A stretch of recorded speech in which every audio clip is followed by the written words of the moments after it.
Check 1 2. Check. Check. Yep, I got you. You got me. 1 2 3 4. 1 2 3 4. You Yep. good? You're good. I got you. Man, should we talk about the elephant in the room? Are you seeing our videos online? Our videos like outside the show? Kind of bullshit. A bunch of fucking bullshit. They Yeah. are not supposed to be recording this. I don't know. I thought maybe I'll just cuss up a fucking storm now, and then maybe they won't post them. I don't know. Like we complained to management, and they're like, it's not that big a deal. Like clearly, like can we start cussing during the show or what? I mean, what the fuck's going on here? They just Yeah. pulling whatever they want. Like it's not our producers. I know it's not our producers because they would just admit to it and laugh about it. So it's got to Yeah. be someone in the control room. I'm about to pay a janitor to switch out their coffee for decaf.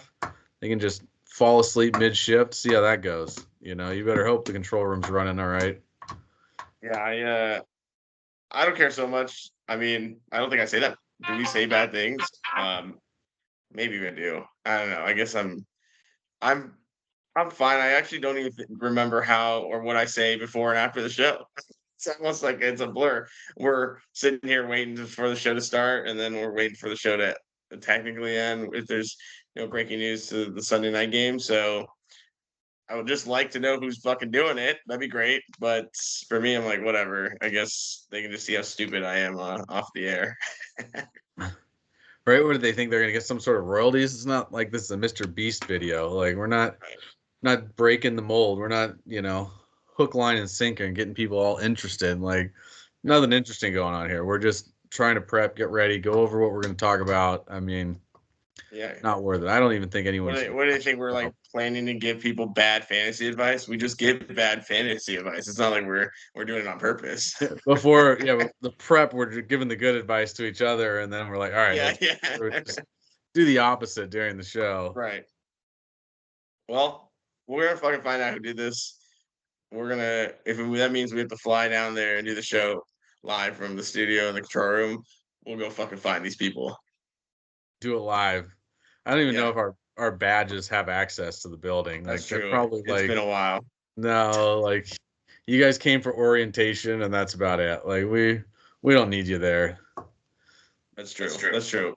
We'll break in if we need to. If they're taking our part, we'll be fine. They can't do it Yeah. without us, right? So we'll figure it At, out.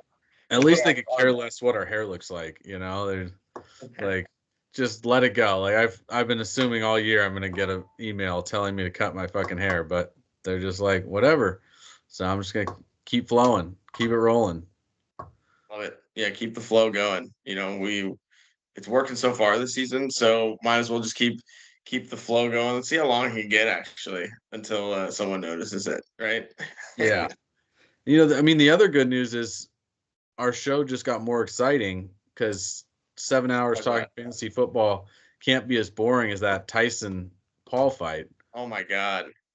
Here's my thing. Everyone wants Mike Tyson to knock out Jake Paul. I get it. I'm someone who wants that. But he's also 58 years old. What did people expect? Did they think it would be a fireworks? I remember they were showing all these old Tyson highlights, right? When he was in the ring. I'm like, dude, that was like 30 years ago. We can't, we're always like, father time. Am I right? Like with Tom Brady at 40 years old. And we're like not even considering it with this guy who's 58 and doing the like most physical combat sport possible. It just cracks me up. It's like, but Mike Tyson's the GOAT. That's a terrible reasoning. Like it probably would have been more exciting if they just did like that whatever that slap each other contest is, or you both Yeah, like yeah, yeah, hold a yeah, yeah. hand, slap each other Slap as hard as you fight. can. I mean, that would have probably been more entertaining than what that was in For the end. And it sure. looked like they both had some sort of agreement, like we're not gonna kill each other. But Yeah. Jake Paul has created one of the best villain personas, I For think, sure. all time. Like there wasn't a single person in that crowd cheering for him. Like he I came know. out Or at to a home. chorus of boos. At home, yeah, there's not anybody anywhere that was like the perfect. Everybody's like, okay, who's the next person that could knock this guy out? Like building a career as a mediocre boxer that's the number one villain. I mean, Ndamukong Suh, maybe the closest thing to a villain in the NFL, Yeah. but it's just a full heel persona. It's hard to come by. It's Yeah. hard to get people to hate you that much. Yeah, and want to be hated. Like that is his whole brand, to your point. The other good news is YouTube works for our show. Our show streams is your point, but you know what isn't working? Netflix for like half the country. I think anytime something like that, like freezes like that, it means they clearly are getting way more viewers than expected. Like everyone's Yeah, like, oh, it kept freezing. Well, we're gonna come to find out that there were an inordinate amount of people watching that. yeah, 30 million for I don't even know what the right, number is, but everyone has a Netflix account to be able to watch this fight, and right. everyone was anticipating at least a couple of good punches from Tyson. I mean, maybe there was one or two, but he was You know done what's quick. you know what's crazy about that too? One more point is that everyone's like, "Oh, it's free though, so I'll watch it." I'm like, "Well, it's definitely not free. You're probably paying $20+ for Netflix, and it's like essentially half a pay-per-view." It always cracks me up. It's like, "Yeah, but it's free." It's like, "No, you pay for Netflix. It's not technically free." But Netflix has been such part of everyone's life, and it's like just a daily charge that it's just there all the time. You always have access to it, so that's always cracks me up. But yeah, what a boring, disappointing fight for the entire country, and that's why people love football because there's action, and boxing just doesn't have action anymore because the stuff like shit like that. Yeah, no, it wasn't a boxing match that anybody's going to be. I mean, maybe it will be one that people are talking about forever just because it was so memorable in a You want a negative rematch? way. Yeah, I don't think we're going to get a rematch. I don't think so. And when they were showing the clips of Tyson and Roy Jones Jr. fighting during the pandemic, I So forgot about sad. that, but that was the sign. I was like, oh, maybe this isn't going to be as enjoyable. Yeah, I mean, it probably should have had 1 minute rounds and a smaller ring. Like they had a big ring for some unnecessary reason, and the extra gloves, like the extra padding on the gloves, that didn't make it any more interesting either. That just kind of I know. withdrew. Except Tyson's like biting his glove the entire time. It's weird. What a weird night. Yeah, They, weird tick, they I got me guess at he's got. football now to actually Right, watch something Mills? competitive and Yeah, fun. 7 hours of fantasy football starts now love, in a love, half love hour. that. Yeah, So, I mean, it's going to be a lot better, but trade market's still slow. Like, I got a couple of deals done this week, but they're not, not breaking the bank. I mean, one could end up winning me a league, so we'll see. I traded away Mark Andrews for Isaiah Pacheco in a non-PPR league. So, pretty excited about that. Upgrade on my RB2. I had Pollard and whatever Denver Broncos running back decides Sean Payton decides is going to get the start. right, That's right. a mess, and non PPR, they're kind of worthless, especially now. Hopefully Pacheco comes back solid, but wasteland Yeah, out there for running backs because no running backs got hurt this year. I mean, normally this time of year no. you've got backup running backs starting playing big roles, and not this year. I don't know if it's just going to be the cold weather that turns it or if it's just not even going to happen. I know it is a bizarre time because everyone has their fab money still. Like there's not been a guy to go get except maybe like a Carson Steele that hasn't worked out, or even Isaiah Likely. Any like just in general, there just hasn't been a guy you're like, oh, we need to go get this guy, and that hasn't really worked out. So it's really interesting. Yeah, and I know you're trying to fire out some trades. Like you texted me late last night, and I don't remember texting you back, but apparently I didn't want to do the trade, so I looked at it this morning. So I had a few too many drinks last night, I guess. I was like, I guess that's not a bad trade. I should have taken it. And you already did the trade with someone else. I was like, yeah, that's on me. No, yeah. I was trying to get rid of both of the New England. I traded Demario Douglas, but also Oh, willing that's to right. trade See, that's what I mean. I'm like, Keyshawn so Booty. I was. Like even the alcohol isn't enough to get somebody interested in Keyshawn Booty for a fourth. Nobody wants that booty. I No, don't no, know not why. not yet. In Dynasty, it's like it's got to be real deep to Right. want a guy like that. But you never know. He's young. Maybe someone will Sure. want him. Uh, but yeah, ended up trading to Mario Douglas. So kind of just starting to build for next year. We're kind of through the Some draft buys. picks. We're in Yeah. those draft picks coming. Build draft picks for the future. See what teams need some depth at wide receiver because you traded away a wide receiver, so I thought maybe you'd need one to And you backfill there. Traded away Lad McConkey. honestly, I don't love the trade now, 2 days later, but I just gotta stick with my guns, and I go, it's more like I'm trying to make a comeback in this league, and if I can just stack, like, guys for the next year or 2, maybe I can do it, but, we'll see with Ladd McConkey. I like Ladd a lot, but I do have a lot of wide receivers too, so we'll see what happens. I probably should load back up on it because I realized how much older Aaron Jones is than Ladd McConkey. Anyways, that's just buyer's regret. We'll see what happens this week as long as Aaron Jones doesn't get hurt. That's all that matters. Yeah, talking about buyer's regret, I had some tomfoolery going on in my oldest league, the one I was just saying I made that trade for Pacheco. But a couple days before that, I had D-Man, as he's known by in our Dynasty league. But Dan woke up hungover and decided he hated how his team looked. He's been hating it all year and just started cutting players left and right. So he cut Jordan Love, cut CeeDee Lamb, cut Sam Laporta. There's quite a bit of an uproar, He was saying he didn't want the guys, but at the same time, it's kind of unfair to the rest of the league that some of these borderline playoff teams would be just adding a Sam Laporta or a CeeDee Lamb off waivers. So commissioner decided to put Laporta and CeeDee Lamb back on his team, and I think that's probably the right thing to do, just because you don't want teams just thinking like, all right, I'm eliminated from playoffs. I'm just going to drop my players. Right. It's a very bad precedence to set. I don't know if Laporta or CeeDee Lamb is necessarily going to win someone a league or a playoff matchup, but if they did, that's just the wrong way to go about a big money league.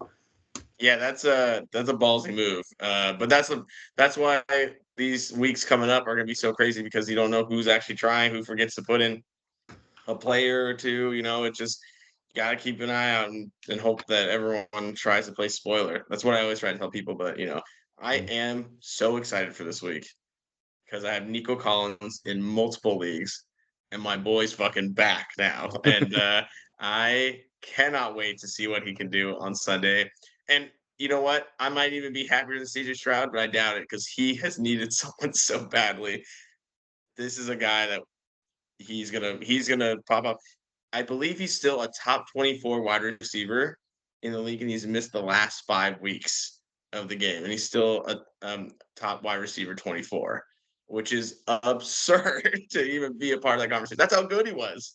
Yeah, no, absolutely. It was great to start the season. I mean, he runs this little drag route underneath 3-4 times a game that it looks like it should be a 3-yard gain, but he turns it into 10, 15 regularly, just such quick separation. He's a guy I would go out and buy high on right now because, he's back, so that's why he's kind of trending up. But at the same time, those owners may be willing to let go of him. I mean, especially in redraft, but even possibly in Dynasty, feeling a little bit more hesitant on him. But I think this guy's looking like he's going to be a top 10 wide receiver for the next few years, if not more. And I think he's going to be the same, a top 10 wide receiver for the rest of the season. Generally, those hamstrings, if you let them heal completely, they're not going to be something that hinders you when you get back on the field. Now, there is the chance he re-injures that and he's done for the year. So slight chance of that happening, but I think with them holding him out the extra week, I think he's going to be good to go full on. Hopefully he's back to his old self that we saw at the beginning of the year. Depending on what he does in the next several weeks, he could be the first wide receiver off the board next year. He'll be battling CeeDee Lamb still with that first spot, but I mean, he's been really impressive this year, and definitely. Yeah, I don't know if it's CeeDee Lamb he's going to be battling. That's been not that impressive.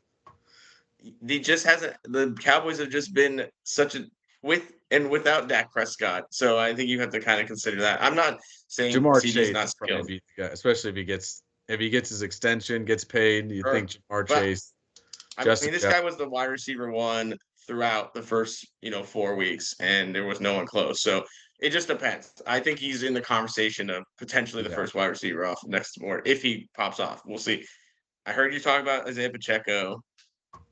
It sounds like you wanted to go out. You went and got him because you think he's going to be really strong in the next several weeks. Is there any worry, though, that Kareem Hunt has been unbelievable playing in his spot, that he would take some of the carries? I know it's not going to be split, but do you think like goal lines or situational ones that take away some carries? Are you worried at all? I think Hunt's been more believable than unbelievable. I mean, he's come in. He's an older Okay. running back. He hasn't been exceptionally good. He seems like he's kind of wearing down. So I think he's going to be kind of the perfect complement to Pacheco. It was a broken bone. So once that's fully healed, like more of what he's doing Yeah. now is getting the conditioning back. It doesn't have that risk of a re-injury. The bone's fully healed. So Pacheco is that much better of a runner. I don't think there's anything that Kareem Hunt does that Pacheco can't do. So, I mean, Pacheco rips off a 20, 30-yard run. Kareem Hunt's probably going to come in and spell him for a play or two. Whatever the rotation they think it should be, I think it will be, but I don't see Pacheco losing out on goal line or third down or anything specific. I think it's going to be just more relief duty, and I think it's going to be Pacheco's job again, close to like an 80-20 split.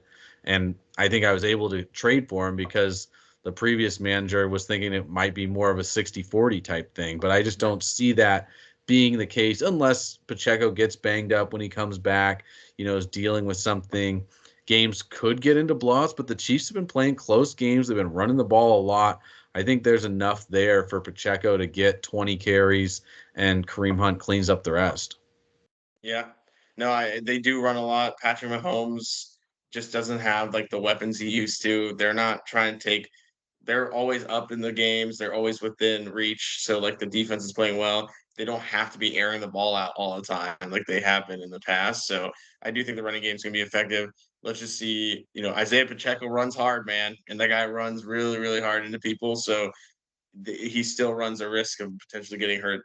But yeah, I do think it's his. He could be one of those players that come back and give your team a massive boost. So we'll see. A couple wide receivers I really like that I think for the rest of the year are going to be pretty strong.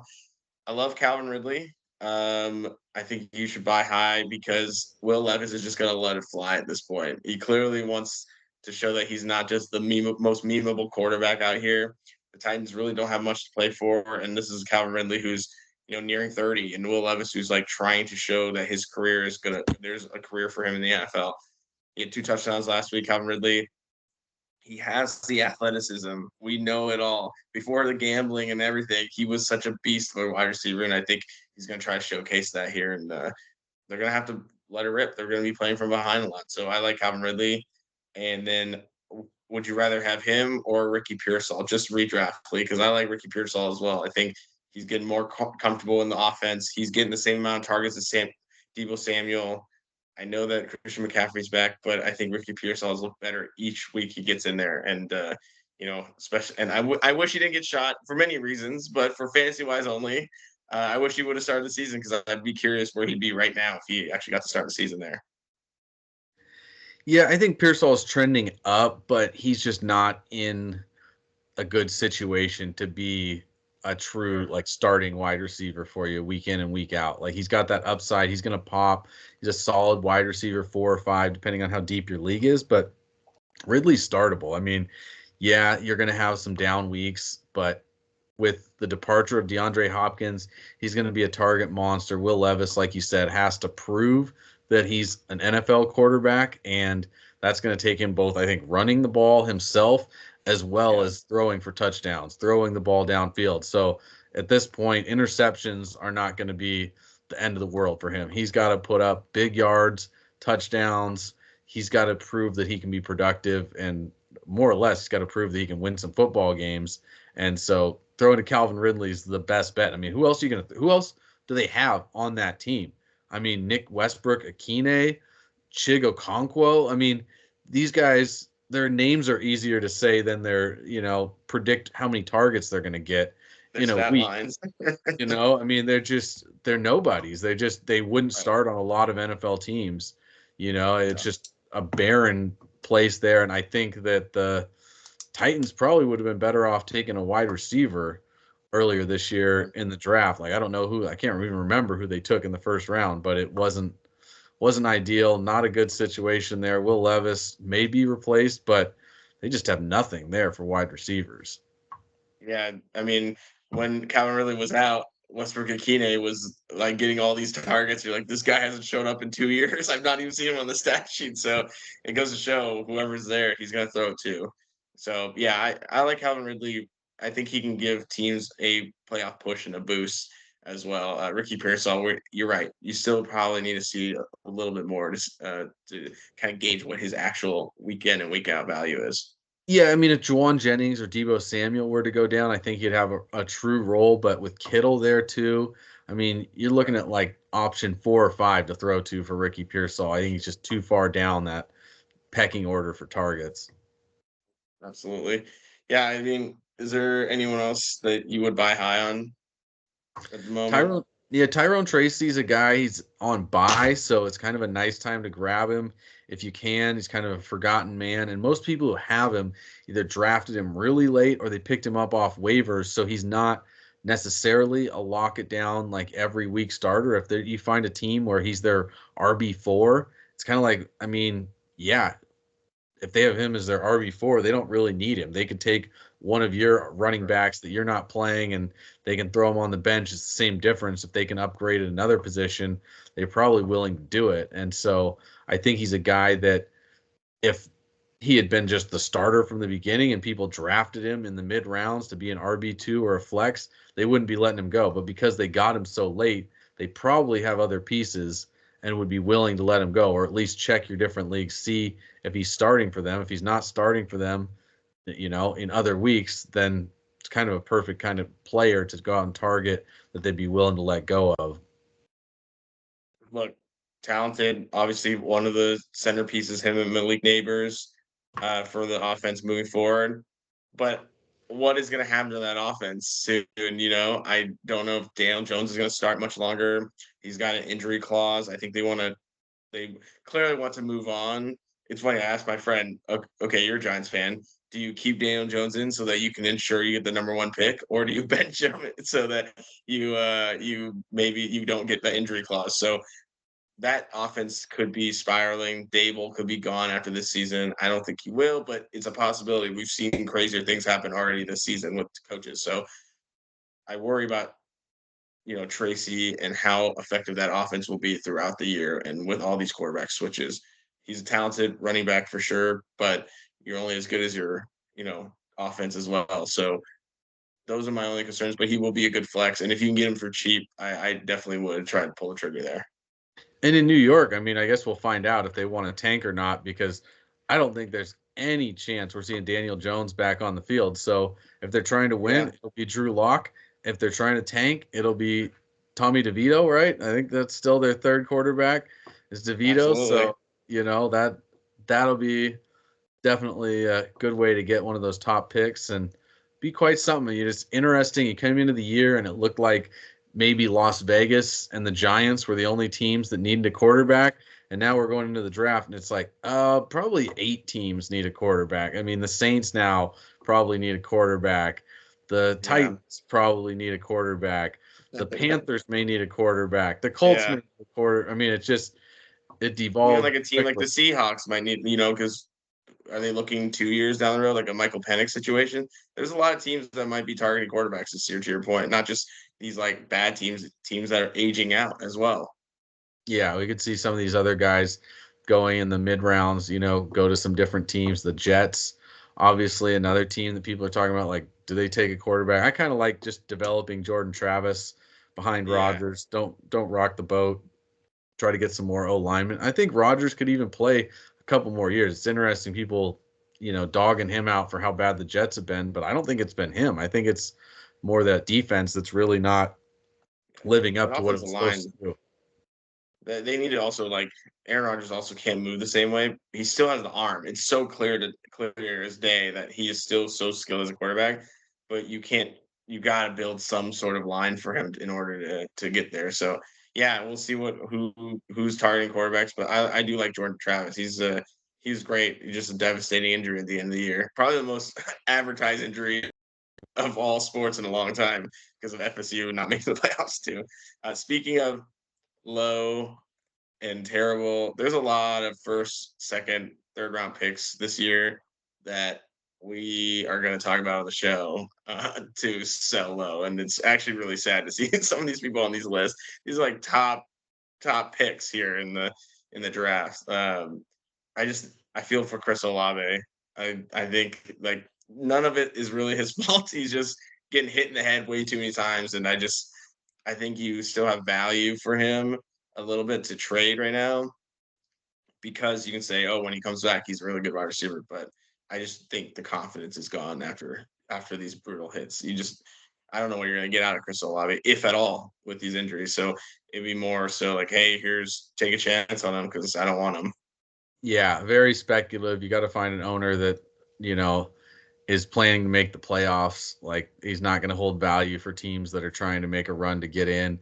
It's truly a playoff team. You know, redraft, definitely going to be hard to trade him in Dynasty. I think it might be a good time to come off him as well. That quarterback situation is going to be abysmal next year. Like, best case, it's a rookie, you know, like best case, it might be Cam Ward kind of a thing. Like, you know, like if they can keep losing, then maybe it's a better situation. But unless he announces he's going to come out and wear the Guardian cap as the first wide receiver to do it, I just don't see him playing again this year. But there's still optimism that he might. So perfect time to let him go. And, you know, Javonte Williams in Denver, I am very suspect of whether he's going to get any carries again this week. I mean, he could get released before the end of the year in theory. I mean, it's like save the team some money if they're out of it. But right now they still have a shot at the playoffs. The AFC, the way it's going, they're actually right now in the playoffs if the playoffs start today, which is wild. So 500, you know, 9 wins probably gets you into that 7th seed in the AFC. So I think they'll keep him around in case Estime, you know, develops a case of the fumbles, just can't stay healthy. It's hard to know with a running back. You give him 3-4 games in a row, and some get better and some start breaking down real quick. So I think he'll stick around, but I think he's clearly the backup, and, you know, a backup running back in Denver right now, I don't think it has much value, but still a name, you know, a guy that people thought was going to be a good running back, so you might be able to get something for him. Yeah, look, I just don't trust that backfield. It's been up and down all throughout the season.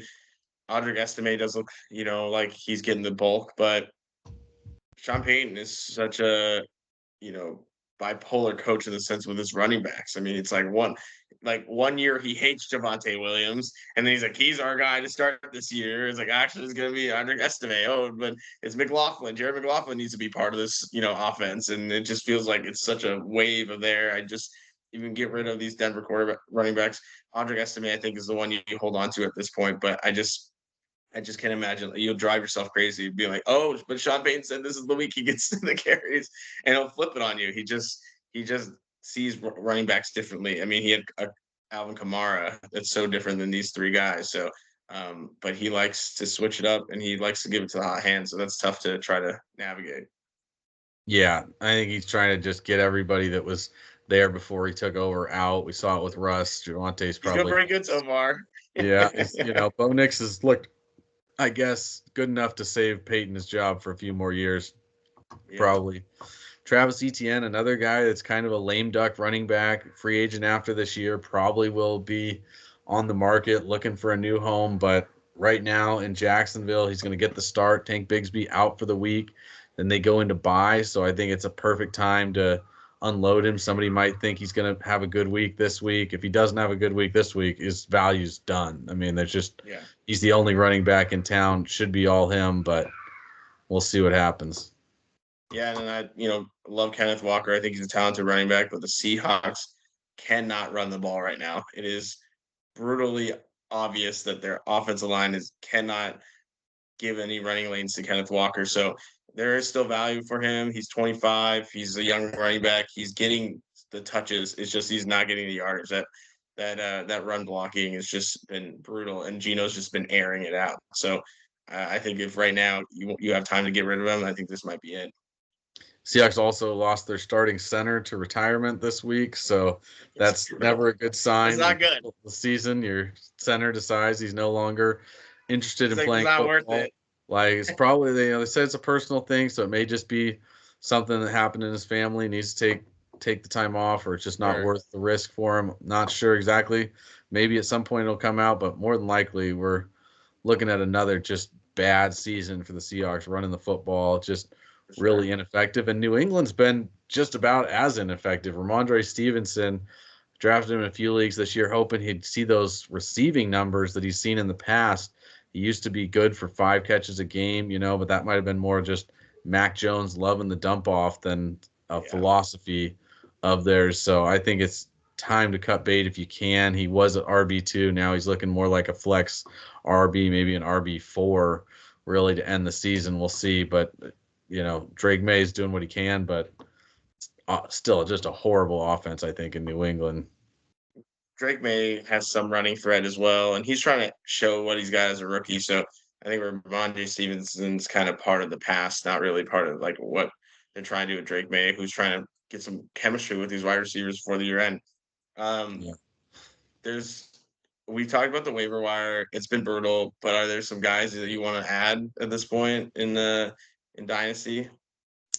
Yeah, in Dynasty, it's always just kind of more of a trade targets, but some of these guys could be out there in theory on waivers. 2 of the guys I'm going to mention actually during the show, I did pick up off waivers this year, but not recently, towards the beginning of the season. But Ben Sinnott, tight end for the Commanders, haven't seen him at all year. So I think whatever manager has him, he's had like 2 catches all year. 1 was a touchdown, but that's about it. Thursday night, he was running nowhere to be seen. Second tight end's out there on the field catching passes. So that means he's the 3rd tight end at this late in the season. Like, that's just not what you were expecting when a guy gets drafted in the 4th round. So I think you could get him really cheap off the manager. And I think Zach Ertz probably retires after this year. He showed flashes during the preseason. Maybe he's going to be something. Who knows? Yeah. Maybe he's going to be someone that you end up having to cut, but worth a flyer. Definitely. Yeah. And for me, I like Devon Vele. He caught a touchdown last week. Bo Nix, it's good to take chances on like these young wide receivers. He's a rookie, and then you have a young quarterback that's trying to figure out his team. I think that's worth getting a flyer. I also like Calvin Austin, another wide receiver who they just got Mike Williams. He's the shiny piece right now, obviously, for the Pittsburgh Steelers. But Calvin Austin appears to be at least a favorable target for Russell Wilson. He likes throwing it to him. So right now he's lost a lot of value to many owners. So I think this would be a good time to go get him. Yeah, he's kind of similar build and play style to Tyler Lockett. We saw so much success with Russell Wilson there. I also like Anthony Richardson. This guy, this is the time to go get him. Well, you're about to see him starting again. If he looks better, then he's probably going to get another year. If he looks worse than he did to start the year, as might be time for him to move to tight end. I don't know what position they're going to move him to. Maybe wide receiver, maybe offensive line. I don't know where, but it would be interesting to see a guy like that move positions. It's been a while since we've seen that with like Terrell Pryor or some of these other big athletic quarterbacks. But if teams don't think he can cut it as a passer, then you got to put him somewhere else, or you just letting him go to free agency. And Tank Bigsby had that really nice run in the middle of the year, then got banged up. He's out this week. I think it's a good time to go out and try to grab him in Dynasty, especially. He's not going to be on the waivers most likely unless you just have a really short bench Dynasty league, which then it's not really what the purpose of a Dynasty league is. But, I think you might be able to trade for him for a 3rd round pick, 2nd round pick. I don't think it's going to be too expensive to grab him. And next year, ETN should be gone. So it should be, that's true. A low-end RB2, mid-range RB2, depending on how the rest of the things shake out this offseason. Yeah, and look, they drafted him last year with a plan. There was a lot of hype around him. He just didn't have a good rookie year. And for one spot start, before we have to start our show, Brock Wright, good spot start this week. He's young, and he's really starting because Sam Laporta and Zylstra, I think it's changed. Zylstra is the second tight end. They're both out. The teams are injured, so we could see Brock right here come take a role. So the era of Brock has begun. Era of Brock. Here we go. He's gonna have like 3 touchdowns. Watch, I'm calling it. And you think they're gonna go back to Sam Laporta? You think that? Yeah, most likely. We'll see what Brock does. I mean, Sam Laporta's been playing pretty bad, so I know it. But if you need a tight end, there's not many tight ends out there, so we'll see. He actually is available on the waivers, most likely. So there we go. See, there we go. All right, before we go, talking to you, control room. Where the fuck is sending our videos out? You better fucking let us know, or we're gonna find you. We will find you and switch your coffee. You're gonna be drinking decaf. Exactly. And you know what? It. You saw how long of a day we had last week. You want that to happen again? It was Not like 12 hours. not cool. Just let us know. We wouldn't have had that. We would have said, okay, whatever, fuck it. Yeah. It's not like we don't do a show anyway. But this is supposed to be off air. We're told this is off air, and then Yeah. here we Doesn't go. feel like it. All right. Well, we'll see what happens. All right. Get ready. Going live.